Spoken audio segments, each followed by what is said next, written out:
коррупция менен айырышкан күрөш уланып жатат. Bir cumadan beri kontrolda жүрөсүң, почти. Жуманын башында келгенсиң. Эмне эмдигиче булар киргизип бүтпөйсүң? Кече дардыңыз качпаган. Бардыгын качууна сен качпаган.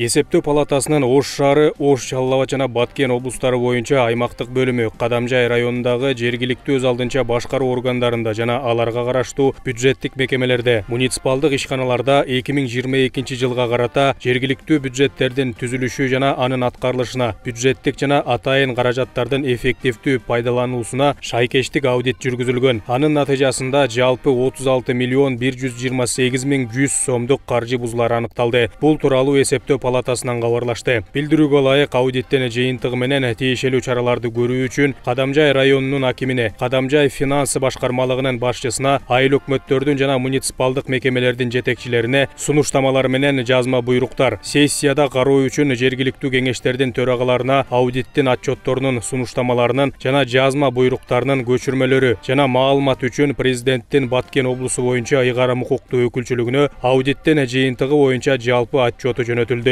Ошондой эле Кыргыз-Кыштак айыл өкмөтүнүн 2022 жылдын 4 мартындагы номер 01-11/17 токтомунун мыйзамдуулугуна жана кадастр мамлекеттик мекеменин Кадамжай филиалынын 2022 жылдын 6 апрелинде катталган 4 гектар жер участогун Кеңкөл чакан ишканасына мөөнөтсүз пайдаланууга мамлекеттик акт берилишинин мыйзамдуулугуна укуктук баа берүү үчүн аудиттин материалдары Баткен облустук прокуратурасына жиберилди.